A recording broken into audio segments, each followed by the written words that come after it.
Hoy en Secretos de Guerra. Fue un inmenso botín atesorado por Hitler tanto como el territorio. Arte invaluable, efectos personales y tesoros nacionales de todo un continente. El saqueo organizado de esta riqueza se convirtió en el robo más grande en la historia de la guerra. A continuación veremos las pistas del oro nazi y el botín de la guerra en Secretos de Guerra.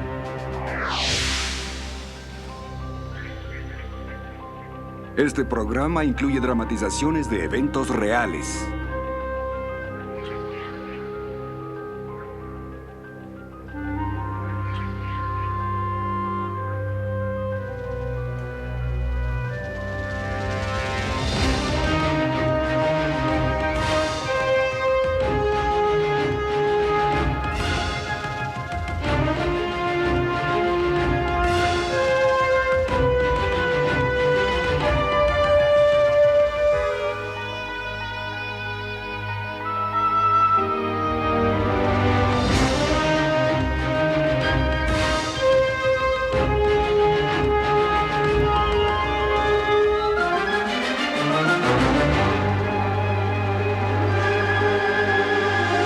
Secretos de Guerra.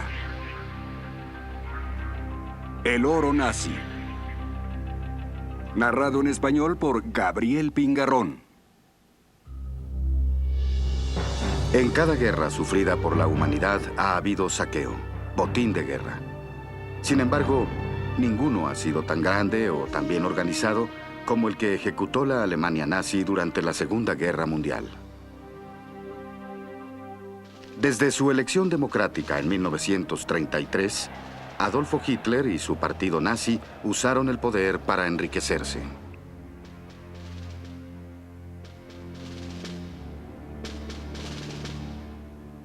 Hitler gobernó Alemania con poder absoluto, que le permitió destruir a sus enemigos y expropiar sus bienes. Ese sistema organizado de saqueo se convirtió en precursor del Tercer Reich y fijó las normas para el saqueo y el genocidio de judíos y otras minorías de Europa.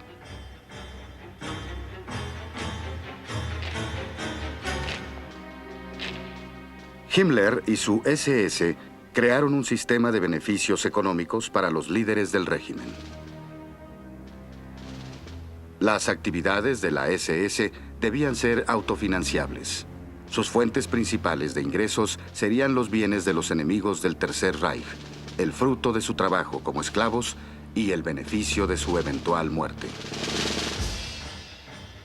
A pesar de la amenaza de severos castigos, algunos alemanes, muchos de ellos judíos, algunos industriales antinazis y algunos políticos de la oposición buscaron los bancos suizos para proteger sus bienes de la expropiación nazi. Profesor James Cooper, profesor de leyes. Los banqueros fueron importantes. Y no solo el Banco Nacional Suizo, también los bancos comerciales sabían que clientes de apellidos judíos tenían fortunas considerables. Y en ocasiones llegaba un cliente muy nervioso con dos caballeros en ropa de civil que eran oficiales de la SS o guardias y rápidamente efectuaban un retiro de fondos. Lo que ocurría era extorsión pura. Para violar la ley alemana, Hitler necesitó de cómplices en la comunidad bancaria suiza. Marc Perrenot, historiador. En la evolución de las relaciones económicas entre Alemania y Suiza durante la década de los 30 y los 40, vemos que tradicionalmente Alemania fue el socio económico más importante de Suiza. Las instituciones financieras suizas estaban muy ligadas a la economía alemana.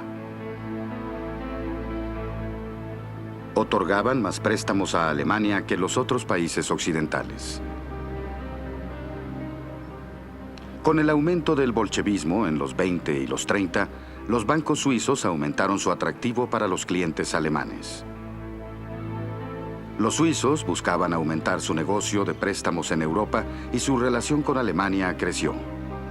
Daniel Bourgeois, archivista historiador. Antes de la derrota de Francia, la relación de Suiza con sus vecinos estaba balanceada. Aunque económicamente hablando, el peso de Alemania siempre fue más importante que el de otras potencias.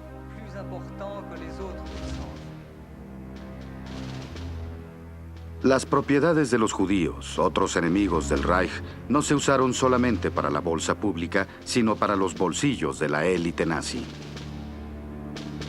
El profesor Jan Ziegler es un miembro del Parlamento suizo en ocasiones controversial. Guardando el dinero se convirtieron en billonarios durante la guerra. Tenían una lógica gangsteril. No solo eran asesinos. Fue un régimen de crimen organizado. No fueron solo acciones, bonos, joyería y gemas robadas a las víctimas del Reich. También obras de arte. Los alemanes usaron expertos suizos para vender las obras de arte. En particular, aquellas que los nazis llamaban arte degenerado. Francis Warren, comentarista. Para los alemanes y su ideología, todo lo que no era clásico era arte degenerado. Pero como eran gángsters antes que ideólogos modernos, sabían el valor que el arte tenía en el mercado internacional de Suiza. Así que vendieron muchas obras a través de Suiza. El autor Héctor Feliciano, con base en París, se ha dedicado a la búsqueda de arte francés desaparecido.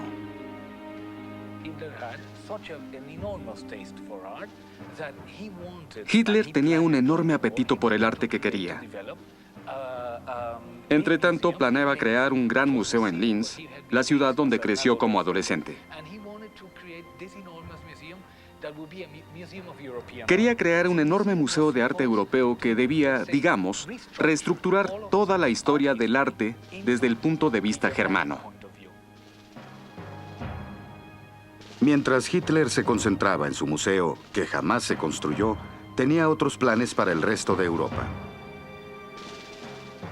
El saqueo nazi en Alemania, Austria y Checoslovaquia antes del inicio de la guerra fue muy redituable. Pronto, toda Europa sufriría igual. En septiembre de 1939, Alemania invadió Polonia. Empezó la Segunda Guerra Mundial y Europa y la historia del mundo cambiaron para siempre.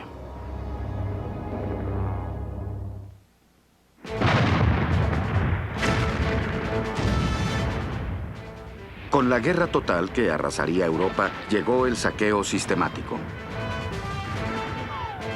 La ocupación y la lucha eran costosas, y Hitler necesitaba más capital para expandir su Reich. El profesor Jan Ziegler. Hitler tenía dos problemas aún en la cima del poder. Dependía del mercado mundial para materiales estratégicos, que requería su ejército y su servicio secreto.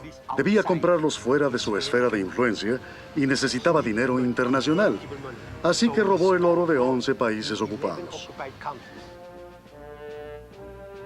Aún antes del inicio de la guerra, Hitler pensaba en las reservas de oro en los países que luego ocuparía su ejército. Los oficiales del Banco Central de Alemania siguieron a las tropas para saquear los tesoros nacionales de Austria y Checoslovaquia. Una vez iniciada la guerra, el resto de los bancos centrales de Europa estaban en la mira de Hitler. Había suficiente riqueza para que el Tercer Reich financiara su guerra. Robar el oro fue solo el primer paso. Después, los nazis tenían que lavarlo. Profesor James Cooper. Los suizos no solo prestaron dinero, financiaron a los nazis y a sus regímenes impuestos, sino que ayudaron al saqueo de tesoros nacionales. Eso significa los bancos centrales de los países ocupados por los nazis, Checoslovaquia, Polonia, Luxemburgo, Bélgica, y la lista sigue. El Banco del Reich seguía al ejército, a las ciudades y capitales, dirigiéndose a los bancos centrales donde esperaban encontrar las reservas nacionales en oro. Simplemente los saqueaban y las enviaban al Reich. No solo el oro y los tesoros nacionales de Europa llegaron al Banco del Reich.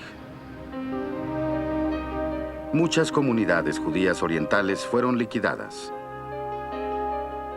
Todas sus pertenencias, de alguna forma, fueron convertidas a dinero. A las víctimas de los campos de concentración se les robó la dignidad, la vida y finalmente las partes corporales para las que los nazis encontraron un uso. Desde trabajo forzado en las fábricas hasta el cabello humano usado para fabricar botas, los nazis encontraron ganancias. Francis Warren. Muchas personas se comportaban de forma increíblemente horrible. Nadie pensó en ese razonamiento mercantilista que los alemanes tenían de la muerte.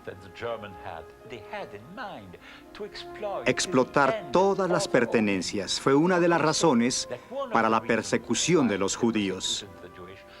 Arrebatarles todo. Eran gángsters, los criminales más organizados.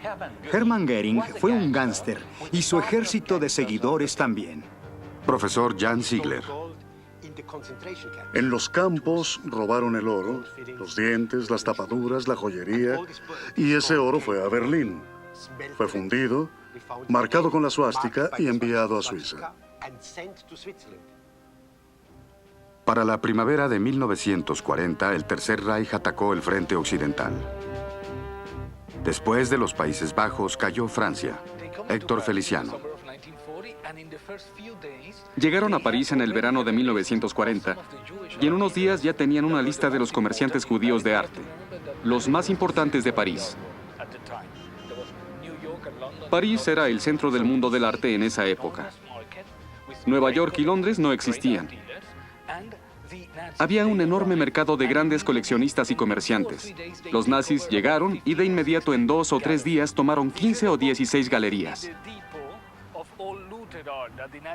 El Quai de Pomme era el depósito de todo el arte robado.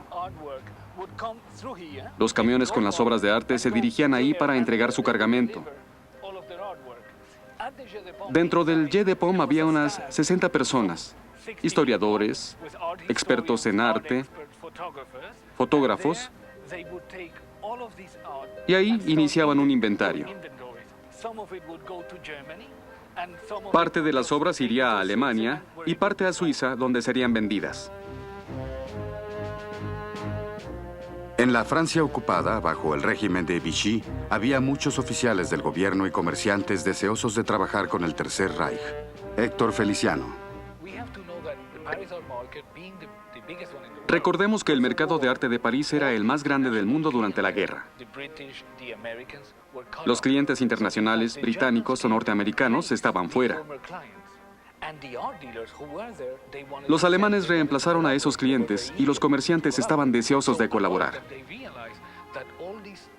Muchos sabían que llegaban al mercado muchas colecciones robadas y decían, si yo no lo vendo, otro lo venderá. No había ideología ni moralidad. A pesar de la complicidad de comerciantes, dueños de galerías, agentes y empleados de gobierno, se dieron algunos actos heroicos para salvar algunos tesoros artísticos.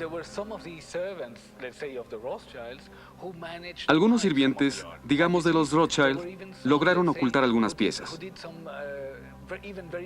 Hubo algunos que planearon procedimientos complicados para salvar algo. Una de las mansiones de Rothschild fue ocupada por un general de Göring, el general Hansen. El ballet de los Rothschild se quedó a trabajar para Hansen para poder salvar algunos objetos.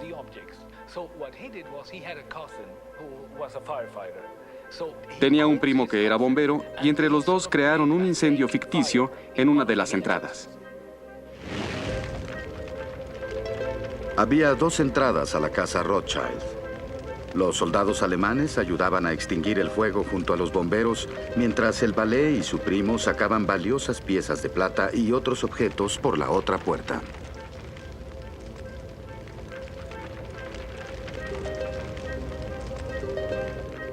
A A pesar de estos hechos, el pillaje continuó sin control. Profesor James Cooper. Hacían lo que fuera para robar una pieza de oro que querían Goering, Goebbels o Hitler. Gunther Plott. No conocían reglas. Pensaban tener el derecho de tomar lo que quisieran. Y Goering era insaciable en cuanto al arte. Goering estaba interesado porque quería aumentar su colección personal.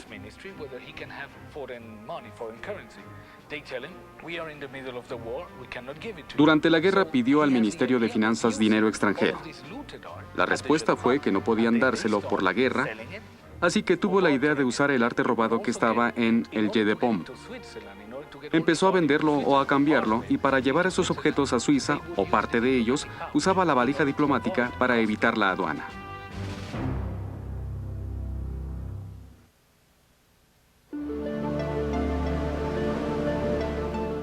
La posición de Suiza como país neutral fue respetada y mantenida durante la guerra. Profesor Jan Ziegler. Los bancos suizos no solo lavaban el dinero robado por los criminales nazis, también alargaron la guerra. Hay documentos de Walter Fugg, ministro de Economía del Reich y presidente del Banco Central, que dicen, sin la banca suiza, no hubiéramos soportado más de 2 meses. ¿Por qué permitieron los suizos ser involucrados en tantas actividades ilegales del régimen nazi? Principalmente por la constante amenaza de invasión. Desde que Hitler marchó sobre el Saar, Austria y Checoslovaquia en marzo de 1939, los suizos temían que la parte de su país de habla alemana fuera anexada. Un año después, el alto mando nazi planeaba detalladamente una invasión a gran escala en Suiza. Maurice Jacquard, diplomático suizo. Cada noche al ir a la cama durante la guerra me preguntaba, ¿qué pasará mañana a las 3? ¿Seremos invadidos?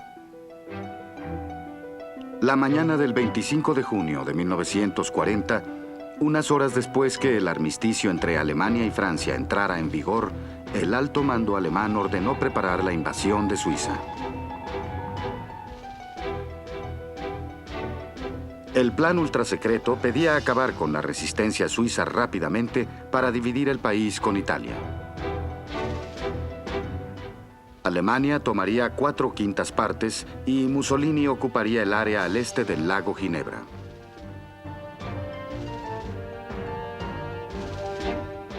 Sin embargo, la operación Árbol de Navidad jamás tomó forma, ya que la maquinaria alemana de guerra se enfocó a otras áreas de Europa. Terminaba el verano de 1940 y Hitler tenía otras prioridades. Michael Marrus, Universidad de Toronto. Recuerden que Suiza era un país rodeado de países de los que dependía para su combustible y otros materiales esenciales. Hitler decidió finalmente que sería muy costoso invadir y ocupar el país, y al final obtuvo lo que quiso de él, aplicando la presión que Alemania obviamente podía aplicar. Aún así, la amenaza jamás cesó. La prensa alemana recordó oficialmente en 1942 que Suiza fue originalmente parte del Reich. Hitler se refería a ese país neutral como un grano en la faz de Europa. A pesar de las amenazas de Hitler, el pueblo suizo estaba decidido a su neutralidad y preparado para defenderla. Suiza es un país montañoso, con muchos lugares desde donde lanzar ataques guerrilleros. No sería fácil de conquistar. Luego de la derrota de Francia en junio de 1940, el popular general suizo Henri Guisan reunió a sus oficiales para planear la defensa en contra de una invasión nazi.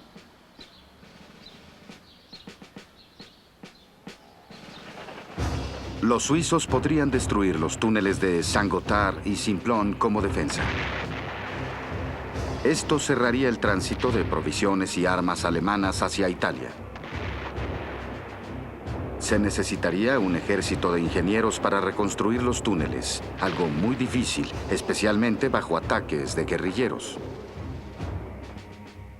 El resto del ejército suizo podía retirarse a sus montañas, fortalezas naturales casi imposibles de bombardear aún por la poderosa Luftwaffe. Maurice Jacob. La defensa era el servicio militar general con armamento. Se efectuaría principalmente en los Alpes, por lo escarpado del terreno. Los Alpes son buena defensa. Es la diferencia respecto a Holanda, que es llana. Es difícil de defender. Además, en Suiza, defender los Alpes es tradicional. Aún con esa estrategia, una invasión más hubiera sido demasiado para las fuerzas del general Guisan. Rabino Günther Plott. En ese momento, los suizos dijeron, no podemos enfrentar a los nazis, su ejército y fuerza aérea. Y si no les agrada lo que hacemos, seremos víctimas, al igual que el resto de Europa. Hitler continuaba preocupado por la persistente neutralidad suiza. En 1943, con los ejércitos alemanes a la defensiva, Hitler cerraba filas en las áreas que controlaba. Suiza permanecía como una espina en su costado. Los alemanes temían que una vez que los aliados invadieran Europa, Suiza les permitiría paso libre por su territorio. El servicio de inteligencia alemán revisó los planes para una ocupación preventiva. Himmler y su SS deseaban ocupar Suiza, pero los generales y los asesores económicos de Hitler prevalecieron en su negativa. Muchos de ellos tenían grandes fortunas en los bancos suizos, una violación de la ley alemana, y querían mantener ese secreto. Esta precaria situación estratégica dio otro significado a la neutralidad suiza. Ya había el mito de la neutralidad suiza antes de la guerra y continuó después de esta. Creo que los suizos motivaban la retención de ese mito. Hicieron todo a su alcance para mantenerse fuera de asuntos controversiales. Las raíces históricas de la neutralidad suiza provienen de su política interna desde el siglo XVI. Los líderes regionales eran admitidos en la Confederación Suiza solo después de haber jurado estricta neutralidad en caso de disputas entre estados confederados. En 1511, los suizos apaciguaron a Francia y a Austria, permaneciendo neutrales durante su disputa. Profesor Jan Ziegler. Es una gran mentira la de la neutralidad. Primero, la Segunda Guerra Mundial no fue cualquier guerra. Uno de millares de conflictos en la larga historia del continente. Fue un crimen contra la humanidad. La lucha entre la civilización y la barbarie. Hitler no era un jefe de Estado o un general luchando contra otro país. Era la encarnación del mal. Un genocida. Era un régimen criminal de la cima a la base. Ser neutral, en tal caso, cuando la humanidad lucha por sobrevivir, es una actitud criminal. Intolerable. Daniel Bourgeois. No se puede decir que todo el país se enriqueció. Tuvo el privilegio de evitar ser invadido y vivir en relativa normalidad comparado con sus vecinos. Profesor Jan Ziegler. La banca suiza hizo una inmensa fortuna de esa relación con el Reich. El poder planetario de los bancos suizos hoy viene de los días de la Segunda Guerra Mundial. De esa inmensamente fructífera relación con Berlín. Así que si los alemanes pedían algo a sus socios y amigos, ellos aceptaban para mantener el negocio. Rabino Günther Plott. Los aliados se coludieron también al simular que Suiza era verdaderamente neutral por una simple razón. También para ellos era conveniente. Suiza proveía el lugar adecuado para intercambios diplomáticos de inteligencia y financieros entre los aliados, el eje y los neutrales. Allen Dulles dirigía la Oficina de Servicios Estratégicos de Europa, precursora de la CIA en Berna. Su oficina suiza era la principal fuente de información para los aliados en Europa.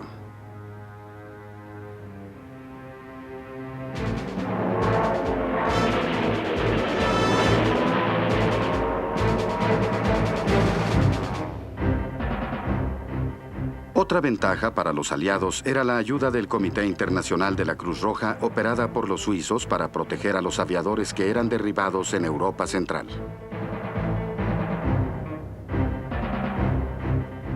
La red de espionaje alemana en Suiza era muy elaborada. Los nazis usaban a residentes alemanes para su trabajo de espionaje. Los suizos no hacían algo al respecto por temor a provocar y antagonizar con los alemanes. Además, durante esa época, los bancos suizos proveían la intermediación financiera necesaria para los aliados. El banco Julius Baer, un pequeño banco privado de una familia judía, ayudaba al espionaje aliado a obtener el cambio de moneda que necesitaba para sus operaciones. Michael Marrus. Los aliados también hacían negocios en Suiza. Recordemos que Allen Dulles, desde Berna, a través de los bancos suizos, financiaba la resistencia francesa. En general, entre el pueblo suizo prevalecía un sentimiento antinazi. Maurice Jacquard. Creo que el 99% de los suizos estaba contra Hitler. Daniel Guggenheim. La resistencia suiza contra la Alemania nazi era más fuerte que en cualquier otro país por un simple hecho histórico. Suiza fue creada contra el imperio alemán. No solo Suiza hacía negocios con los alemanes. Otros países neutrales cooperaban con Hitler, en especial la Francia de Vichy. Turquía compró oro nazi al igual que Suecia. La España de Francisco Franco consideró entrar a la guerra apoyando al Eje, pero no llegó a un acuerdo con Hitler sobre la parte que se daría a España como botín de guerra después de la victoria. Sin embargo, Franco ayudó a Alemania comprando oro robado a los tesoros nacionales europeos. Juan Antonio Salazar, líder de Portugal, también obtuvo ganancias de sus negocios con los nazis vía Suiza. La Argentina de Juan Domingo Perón, refugio de los nazis después de la guerra, hervía de rumores sobre los submarinos que llegaban a Mar de Plata cargados de oro. Profesor James Cooper. Los bancos centrales de España, Portugal, Suecia o Turquía no querían negociar directamente con el Banco del Reich. Y el Banco Central de Suiza era el intermediario que vendía oro a terceros países. Al cambiar el destino de la guerra contra los alemanes después del fallido sitio de Stalingrado, el apetito voraz de capital y propiedades continuaba. Aun cuando la buena fortuna de Hitler terminaba, continuaba obsesionado por los tesoros artísticos robados. Es realmente interesante que en mitad de la guerra, en medio de la derrota, de la persecución, de ser conquistados y acabados totalmente en forma psicológica, cuando dictó su testamento al final de la guerra, todavía hablaba de su colección. Con sus ejércitos en retirada, la guerra se convirtió en la segunda prioridad de Hitler y la SS. Los nazis aceleraron la rapiña del botín de guerra.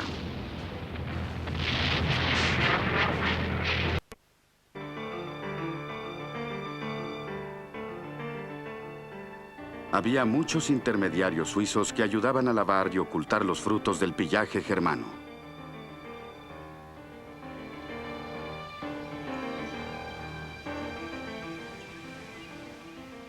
Suiza otorgaba créditos comerciales al Reich para la fabricación de material bélico necesario para los alemanes. Profesor Jan Ziegler. Seguíamos produciendo y produciendo y entregando al Reich locomotoras, armas, instrumentos de precisión, instrumentos ópticos para que la guerra continuara. La entrada de los Estados Unidos a la guerra y el fracaso de Alemania frente a la Unión Soviética aumentaron la presión sobre Suiza en lo relativo a su neutralidad.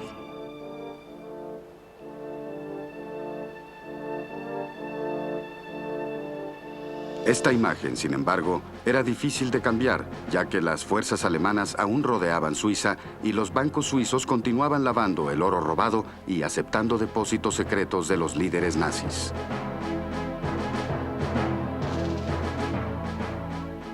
Antes de entrar a la guerra, el Departamento del Tesoro de Norteamérica aprobó una iniciativa para evitar el apoyo suizo al Tercer Reich en 1941.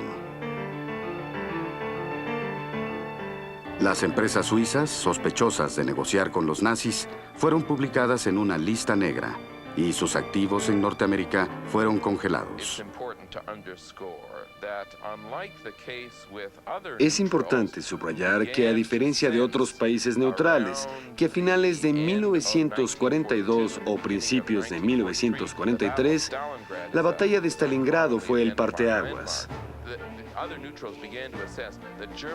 Otras naciones empezaron a entender que Alemania podría perder la guerra y empezaron a distanciar su relación con Alemania.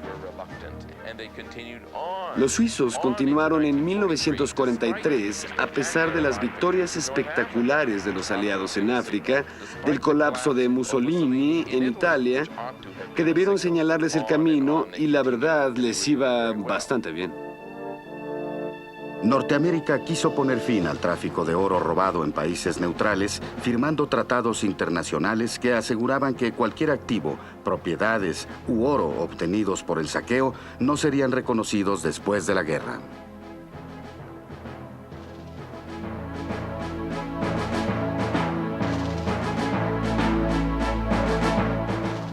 Agentes del Departamento del Tesoro de Norteamérica iniciaron una investigación mundial conocida como Operación Santuario para descubrir, controlar y evitar la desaparición de propiedades y valores alemanes cuando la guerra terminara.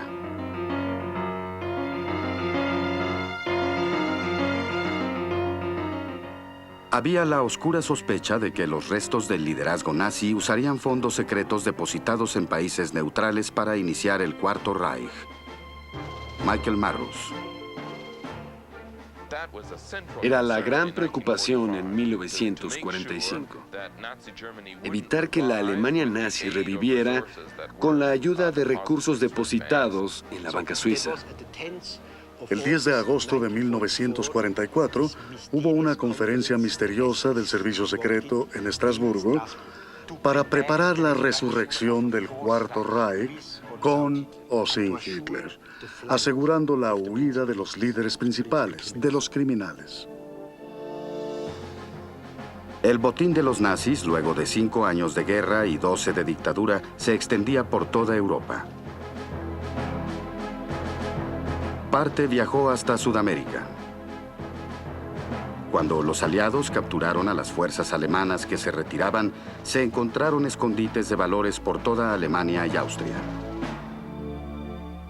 Se descubrieron gemas, obras de arte, joyería, tapaduras de oro, patentes industriales y otros valores robados por los nazis. En los últimos días de la guerra, tropas norteamericanas descubrieron reservas de oro en las minas de sal de Merkers y en el campo de concentración de Buchenwald. El oro encontrado en Merkers y otros lugares se evaluó en $200 millones. Estados Unidos, Inglaterra y Francia formaron una comisión para determinar cómo redistribuir el oro a los países cuyos bancos centrales habían sido robados. Pero faltaba mucho del oro robado a 10 bancos centrales de Europa con un valor estimado entonces en $621 millones. La investigación se volvió hacia Suiza. Los aliados no acordaban una estrategia común para tratar con los suizos. Inglaterra y Francia necesitaban créditos y préstamos para reactivar sus economías de posguerra. A Norteamérica le preocupaba que el resto de Europa en ruinas cayera bajo la influencia comunista. Había preocupación de que Suiza empezara a comprar oro siberiano de Moscú, llevándolos dentro de la esfera de influencia comunista. Además, el gobierno en Norteamérica sufría cambios políticos. Jan Ziegler. Truman estaba en el poder y se iniciaba la Guerra Fría. En marzo del 46, Suiza fue presionada para ir a Washington por su complicidad con Hitler, que ya tenía un año de muerto. Los aliados decían que debía rendir cuentas, explicar su comportamiento y devolver el dinero robado que tenía en sus bancos, especialmente el oro nazi. Negociaron 68 días hasta mayo del 46. Y los suizos, me apena decirlo, mintieron en la forma más cínica. Argumentaban que los suizos no debían hacer restituciones, que ellos fueron neutrales, que eran neutrales, que no se aliaron con ninguna de las partes en conflicto, etcétera, etcétera. El acuerdo de Washington entre los Estados Unidos, Inglaterra y Francia por los aliados y Suiza se firmó en mayo de 1946.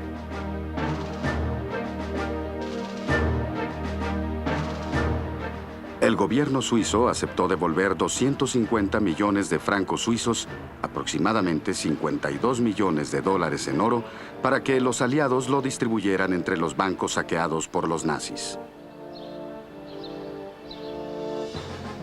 A cambio de eso, las reclamaciones nacionales contra Suiza se retirarían y no se presentarían de nuevo.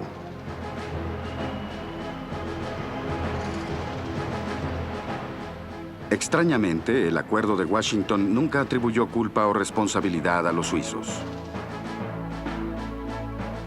Solamente se declaró que Suiza estaba contribuyendo financieramente a la reconstrucción económica de Europa. Isabel Vincent, escritora.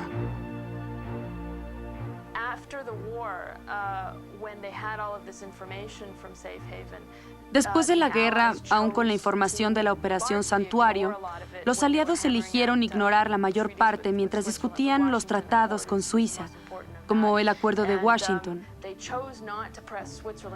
y decidieron no presionar, ya que al final de la guerra, Inglaterra y Francia necesitaban de la banca suiza para reiniciar sus economías devastadas por la guerra. Ambas naciones presionaron a los Estados Unidos para que no usaran la documentación para castigar a Suiza, lo que permitió que los crímenes de los suizos quedaran impunes. Los libros del Banco Nacional Suizo y el Banco de Pagos Internacionales con base en Suiza, que también lavó oro nazi, nunca fueron mostrados a los aliados. A la fecha, solo unos cuantos banqueros suizos saben cuánto oro fue lavado a través de Suiza.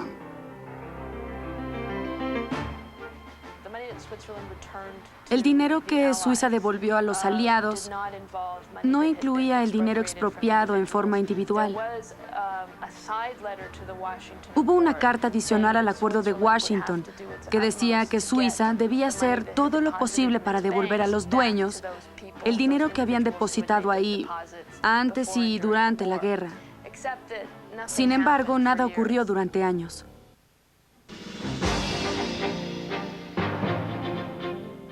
Después de la guerra, se ayudó muy poco a las personas que buscaban la restitución de sus activos perdidos, casas, objetos personales y obras de arte.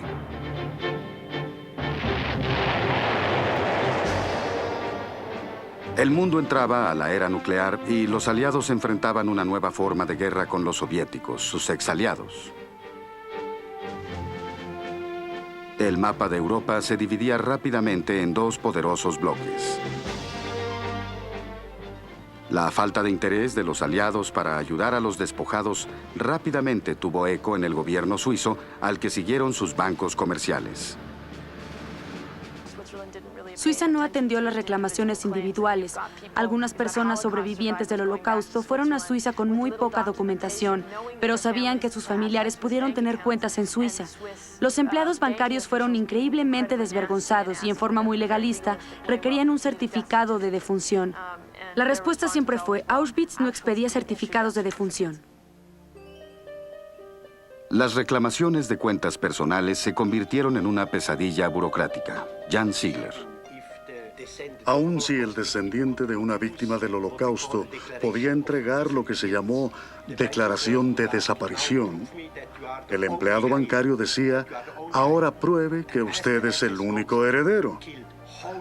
Así fue como los monstruos del servicio secreto acabaron con familias completas, poblaciones y ciudades completas. La segunda prueba era imposible de entregar, y esta negación de justicia producida por el secreto bancario era usada por los bancos en contra del cliente, lo que es una forma muy perversa de aplicar una ley existente. El gobierno suizo y sus instituciones financieras lucharon para enfrentar la ola de atención sobre sus prácticas bancarias durante y después de la guerra.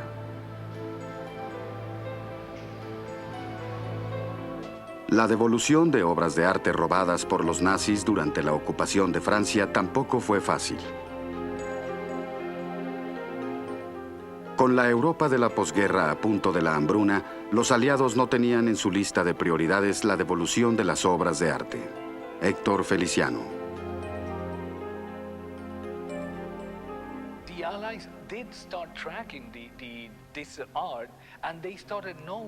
Los aliados sí empezaron a investigar las obras de arte y supieron lentamente durante la guerra de la dimensión, de que todo había sido robado después de 44 y 45, luego de liberar París.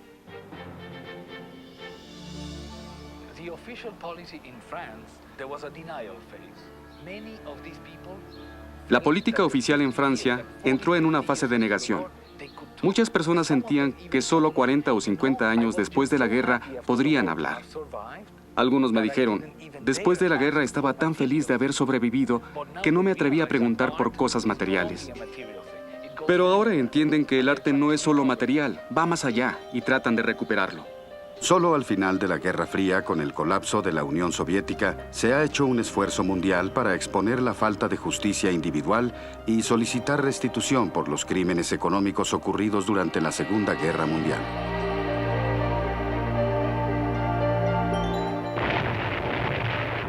Al conmemorarse el 50 aniversario del final de la guerra, se ha renovado el interés por encontrar bienes particulares, lo que desató muchas investigaciones y descubrimientos por toda Europa.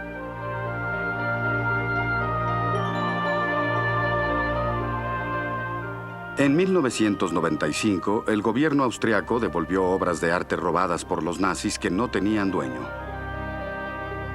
Esas obras habían quedado guardadas durante 5 décadas en un monasterio en Mauerbach. La propiedad de esas obras se transfirió a la comunidad judía en Austria, que junto con Christie's organizó una subasta en Viena en 1996 para reunir fondos para diferentes obras de caridad y fondos educativos para descendientes de víctimas del Holocausto.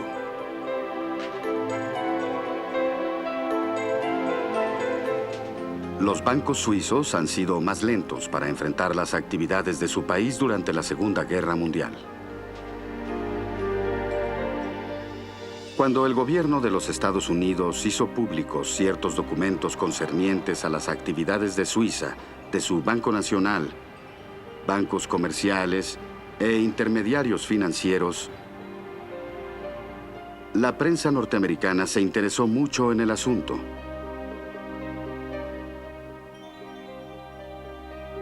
Al igual que el Congreso Mundial Judío, presidido por Edgar Bronfman Sr., y el Comité Bancario del Senado, presidido por el senador Alphonse D'Amato.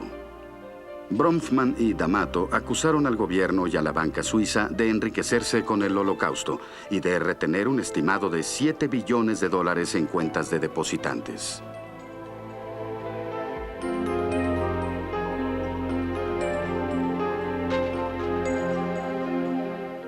Algunas personas creen que ese estimado estaba inflado. Michael Marrus. Yo sospecharía mucho de cualquiera que suponga que podemos tener una cifra exacta de esos billones de dólares o francos suizos robados a los judíos o robados de países ocupados. Y también sospecharía de quien suponga que tenemos un inventario exacto de las obras de arte robadas. Maurice Jacquard. Creo que los judíos llevaron dinero a Suiza al ver la invasión de los países por los nazis. Pero también lo llevaron a Inglaterra o a Norteamérica. Por eso supongo, repito, supongo que las sumas involucradas en Suiza no son muy importantes. Independientemente del valor estimado de esas cuentas bancarias, los eventos políticos continuaron presionando el asunto. El Parlamento suizo inició una investigación en diciembre de 1996, nombrando una comisión de expertos para revisar montañas de archivos que podrían determinar el papel de Suiza en el lavado de oro nazi y propiedades robadas. Linus van Castelmoor. Es muy raro que el Parlamento adopte una ley por unanimidad. Este fue el caso en ambas cámaras. Nuestra comisión tiene una sólida base política en Suiza. Y desde el momento en que fue establecida por el Parlamento, las personas, las empresas, las corporaciones han entendido el mensaje y hasta hoy han cooperado de buen grado con nosotros. Daniel Bourgeois. Es difícil evaluar el margen de actuación de Suiza en ese momento. Creo que dependió del tiempo. Yo creo que el margen fue muy limitado en el verano de 1940. Y aunque es fácil decirlo, Suiza pudo ser más abierta y más crítica, al menos durante la segunda parte de la guerra. Intentó limitar su participación económica, pero pudo haber hecho más, sobre todo políticamente, dando la bienvenida a los judíos refugiados durante la Segunda Guerra. Ahí tuvo un margen de actuación obvio para mí. Debió haberlo hecho mejor en ese aspecto. No podemos ser el país de la Cruz Roja, lo que en sí es una idea generosa, y al mismo tiempo tener una actitud tan cerrada como en esa época.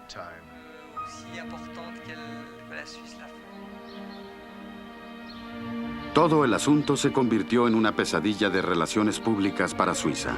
Jan Ziegler. Están en un país impenetrable a cualquier argumento moral, diciendo solamente, somos un pueblo aparte, neutral. No nos importan las guerras o conflictos que nos rodean, ni la miseria. Hacemos negocios con todo el mundo, incluyendo al señor Hitler. Esta institucionalidad ciega es el mayor problema de la Suiza de hoy. Y aún hay preguntas sobre el destino de millares de obras de arte. Héctor Feliciano.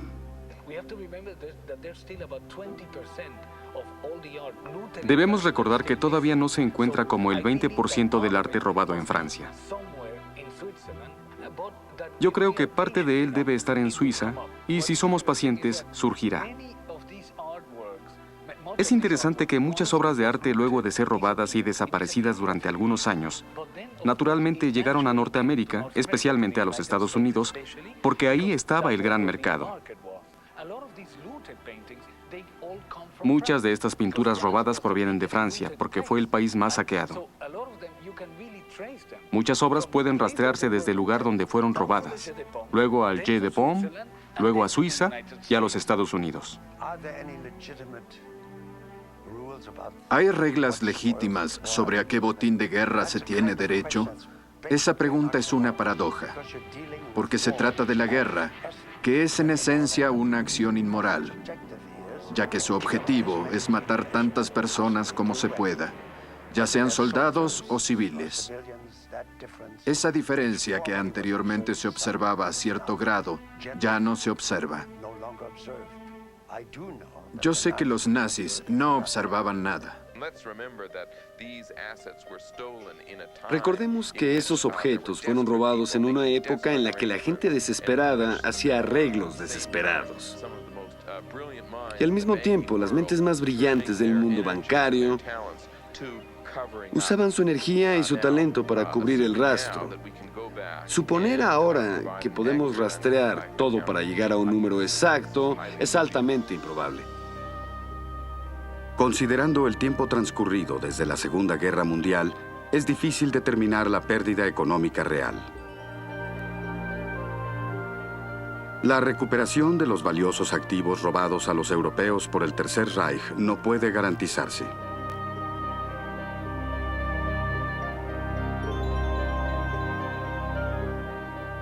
Además, el atribuir simplemente una cifra monetaria para esa restitución tal vez sería injusto para las víctimas del nazismo.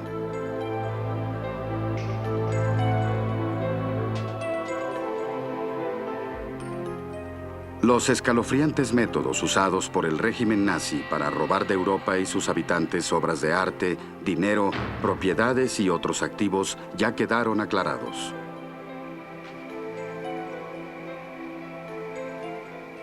Pero la cantidad exacta del oro nazi y el resto del botín de guerra tal vez sea un misterio para siempre.